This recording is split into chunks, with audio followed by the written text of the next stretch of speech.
سلام سلام غالياتي، فيديو جديد ونهار جديد. نتمنى يلقاكم هذا الفيديو في أتم الصحة وأحسن الأحوال. اليوم جبت لكم واحد الأطباق رمضانية بامتياز. طبق اللي ما نستغناوش عليه في رمضان اللي هو الشوربة فريك. جبتها لكم بواحد الطريقة سهلة وبنينة بالبزاف يا البنات، لازم تجربوها بهذه الطريقة اللي عطيتها لكم اليوم. وجبت لكم معاه طبق المحمر، كنت درته لكم ديجا في القناة، وهذه المرة أنا عاودتها لكم بطريقة شوية مختلفة. نتمنى أنكم تجربوا هذه الوصفات، تجربوا الشربة هذه قبل رمضان، وكتبوا لي في التعليقات تاعكم كيفاش جاتكم، وانا راني متأكدة 100% انها راح تعجبكم وراكم رايحين تعتمدوها في رمضان ان شاء الله. وقبل ما نبداو الوصفات خياتي، نتمنى منكم انكم تدعموني باللايك والاشتراك باش يوصل هذا الفيديو الى اعلى نسبة مشاهدة. والان نبداو على بركة الله. هنا في طنجرة درنا لو بلون تاع البولي، درنا معاها الزيت وخليناه شويه يتقلى، ومن بعد زدت له البصل وزدت له الثوم، درت لها واحد 2 سنينات هكاك ثوم مسكرفجين، ومن بعد زدت لها 2 حبات بطاطا وحبه قرعه، وهنا زدت الحشيش وزدت النعناع. كيما راهم هكا حبيباتي نحمسوهم مع بعض. التقليه في الشوربه ضروريه، لازم تقليو يا البنات مليح، ماكسيموم قليوها واحد 10 دقائق حتى تخرج هذاك اللبات تاعها. هكذا البنات. هنا رانا نخلطو في الطنجره هكا كيما راكم تشوفوا معايا. الان نديرو التوابل. درت الملح، ملعقه ملح على حسب الرغبه تاعكم. هنا درنا القزبر، ملعقه قزبر، ديروا شويه قرفه ما تكتروش على راس الملعقه. هنا تاني راس الحانوت، ملعقه راس الحانوت. نديروا ايضا فلفل عكري ملعقه كبيره هكذا خياتي، ونزيدوا تاني كيما راكم خياتي تشوفوا هكذا. واش نقول لكم، قليو مليح. هنا زدت شويه راس الحانوت، كانوا عندي نوعين من راس الحانوت، زدت درت شويه من النوع الاخر. هنا درت ملعقه كبيره تاع طماطم مصبره، ونخلط كامل هاد المكونات مع بعض ونخليهم يتقلاو مليح. هنا بعد ما تقلات لي واحد 10 دقائق مرقتها بالماء، لازم يكون الماء سخون، جامي طيبوا وتمرقوا بماء بارد خياتي، لازم تمرقوا بالماء سخون. هنا تقلات معايا.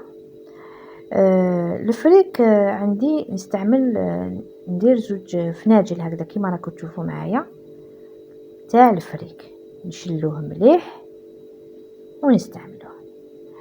ومن جهه اخرى كنت درت هذاك طاجين تاع المحمر، درت هكذا الدجاج كيما راكم تشوفوا، درت الزيت، درت الدجاج ستفتو كامل في الطنجره تاعي هكذا.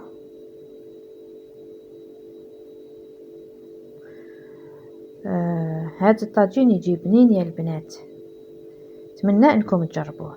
هنا عاودت وليت لكم لهذيك الشوربه، راني حركتها هلا، خليتها تغلي، الماء هذاك يغلي، نكملوا مع هذا الطاجين. هنا درت له البصل، ديروا حبه بصل كبيره، ديروا الثوم، ديروا واحد 6 سنينات ثوم هكاك، درسوهم ولا سكرفجوهم هكذا. الثوم ديروا كميه معتبره، هذا طبق يحب الثوم. هنا درت الحشيش ودرت المعدنوس هكذا.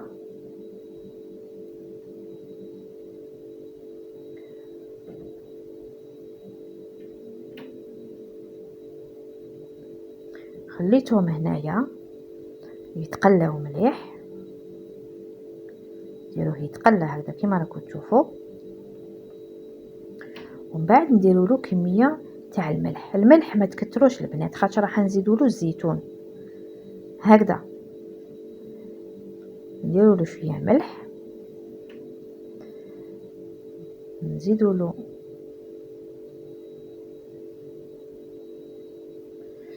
هذا سكنجبير، نديروا ملعقه سكنجبير. سكنجبير يمشي مليح مع الدجاج. درت له شويه تاني قرفه على راس المغرفه، قرفه.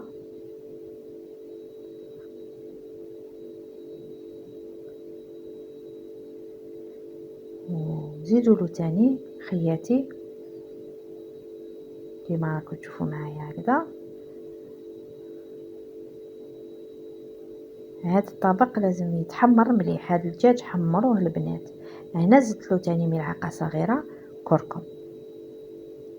شوفوا البنات كاين هذا السكنجبير الكركم مليح للصحه، يعني مليح واحد كيستعملهم هكا في الاطباق، ما تكتروش منهم، مي مليح تستعملوهم. كي ديروا هكا ملعقه صغيره ماشي معمره. الان هنا نقعد نقلب في هذاك الدجاج باش يتحمر لي من الجهتين، وميم طون ياخذ هذوك التوابل وهذاك الحشيش والمعدنوس. هكذا نقلبه كامل، نقعد هكذا نقلب فيه حتى يتحمر لي مليح.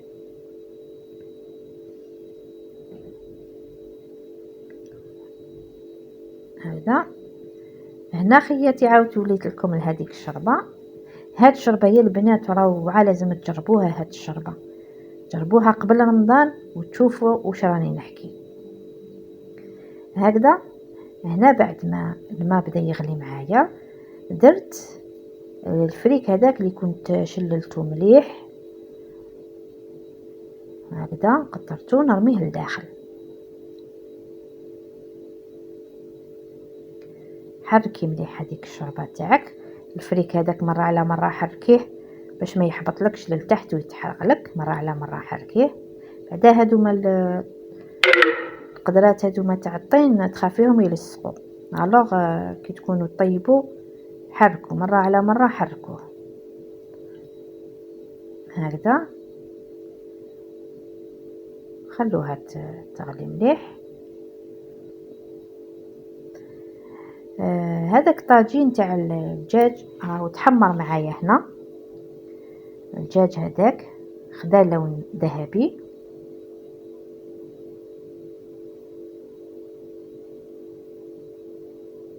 جبت لكم اليوم ريحه رمضان يا البنات. هنا نحي هذيك البطاطا وهذيك القرعه اللي حطيتهم هكذاك، نديهم هادوما كيما راهم هكا، نزيد لهم شويه من المرقه تاع الشوربه ونميكسيهم ونعاود نرجعهم لاصوص.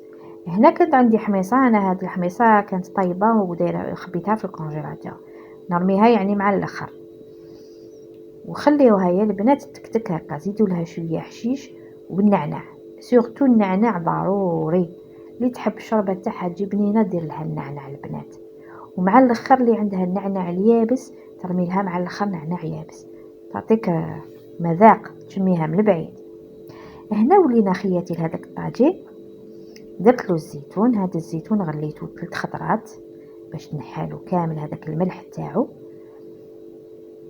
هكذا البنات، وخليته يتحمر معاه. نزيدوا له شويه ماء سخون، كما نقول لكم دائما الماء يكون سخون، ما تلقوش الماء بارد هكذا. ما ديرولوش بزاف الماء البنات، ديروا له قسمه تجيكم من صوص برك هكذا. وهنا رميتلو معدنوس، رميتلو الحشيش هكذا، وغطوه وخلوه يطيب على نار هادئه. هنا البنات راهو طاب معايا المحمر، والشربة نفس الشيء البنات طابت، جات واش نحكي لكم ريحتها من بعيد. هام الاطباق تاعي لنهار اليوم البنات، نتمنى انهم يكونوا نالوا الاعجاب تاعكم وتجربوهم. الشربة ديروا لها من فوق الحشيش، ديروا لها النعناع اليابس هاوليك طاجين المحمر تاعي بالدجاج والزيتون، جا مذاق تاع الصح بنين يا البنات. ان شاء الله جربوهم في رمضان ويعجبوكم. نخليكم مع هاد الاطباق.